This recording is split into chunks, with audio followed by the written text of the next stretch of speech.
கிறிஸ்துவுக்குள் பிரியமான உங்கள் அனைவரையும் இந்த காலை நேரத்தில் பார்ப்பதில் மிக்க மகிழ்ச்சி அடைகிறேன். கர்த்தர் உங்களையும் உங்கள் குடும்பத்தாரையும் ஆசீர்வதிப்பாராக. இன்றைய நாள் கர்த்தருடைய வார்த்தையை நாம் தியானிப்போம், எடுத்துக்கொள்வோம். ஏசாயா 43ஆம் அதிகாரம் 1வது வசனத்தில் இப்படியாக பார்க்கிறோம். இப்பொழுதும் யாக்கோபே, உன்னை சிருஷ்டித்தவரும் இஸ்ரவேலே, உன்னை உண்டாக்கினவருமாகிய கர்த்தர் சொல்லுகிறதாவது, பயப்படாதே, உன்னை மீட்டுக் கொண்டேன், உன்னை பெயர் சொல்லி அழைத்தேன், நீ என்னுடையவன். இந்த வார்த்தையை பாருங்கள். ஒரு தகப்பன் ஒரு பிள்ளைகிட்ட நீ என்னுடைய பிள்ளை எப்படி என்று உரிமையோடு சொல்லுவார்களோ, அதே போல நம்மை படைத்த இயேசு சொல்லுகிறார், நம்மை படைத்த கர்த்தர் சொல்லுகிறார், நீ என்னுடையவன். நீங்கள் சொல்லுங்கள் பார்க்கலாம், நான் கர்த்தருடையவன். ஆமென். நாம் அவருடைய பிள்ளை என்றால் அவர் நம்முடைய தேவைகள் எல்லாவற்றையும் சந்திக்க வல்லவராக இருக்கிறார். வார்த்தையை மீண்டும் பாருங்கள். பயப்படாதே, உன்னை மீட்டு கொண்டேன். கர்த்தர் நம்மை மீட்டெடுத்தார்.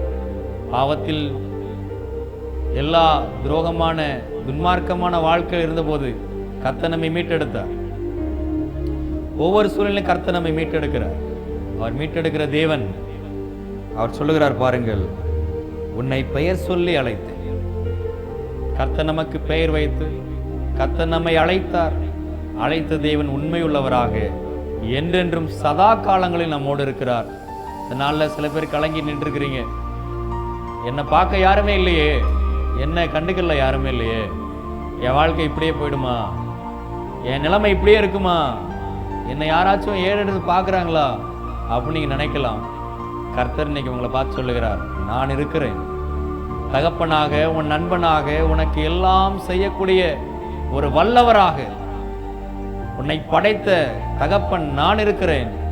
உன்னை மீட்டுக் கொண்டேன், உன்னை பெயர் சொல்லி அழைத்தேன், நீ என்னுடையவன் சொல்லியிருக்கிறாரு. அதனால கவலைப்படாதீங்க, பயப்படாதீங்க. கர்த்தர் உங்களுக்காக இருக்கிறார். அவர் உங்களுக்கான யாவையும் செய்து முடிக்க வல்லவராக இருக்கிறார்.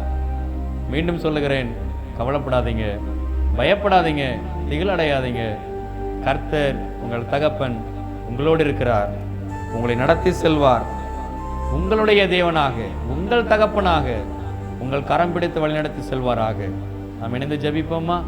பரலோக பிதாவே, இந்த காலை நேரத்திற்காக நன்றி தகப்பனே. ஏசாயா 43ஆம் அதிகாரம் 1வது வசனத்தில் நீர் எங்களுக்கு கொடுத்த வார்த்தையின்படியே, பயப்படாதே என்று சொன்னபடியே நாங்கள் பயப்பட போவதில்லை. எங்கள் தகப்பன் எங்களோடு இருக்கிறது, எங்கள் தேவன் எங்களோடு இருக்கிறது. நீர் என்னுடையவன் என்று சொன்னவரே, எங்களை வழிநடத்த வல்லவராக, எங்கள் குடும்பத்தை வழிநடத்த வல்லவராக, எங்கள் வாழ்க்கையில நாங்கள் சோர்ந்து போதெல்லாம் இந்த வசனத்தினாலே எங்களை ஆற்றி தேற்றுகிறவராக எங்களோடு இருப்பதற்காக நன்றி அப்பா. எங்களை ஆசீர்வதிங்க, நன்மை செய்யுங்க.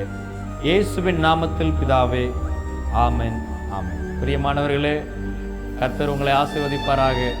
இதை பார்த்து கொண்டிருக்கிற சிறியோரோ பெரியோரோ அல்ல வாலிபர்களோ பெரியவர்களோ, கர்த்தர் உங்களுக்கு சொல்லுகிறார், பயப்படாதிருங்கள். உங்கள் வாழ்க்கையை நடத்தி செல்ல அவர் உங்களோடு இருக்கிறார். ஆமென், ஆமென்.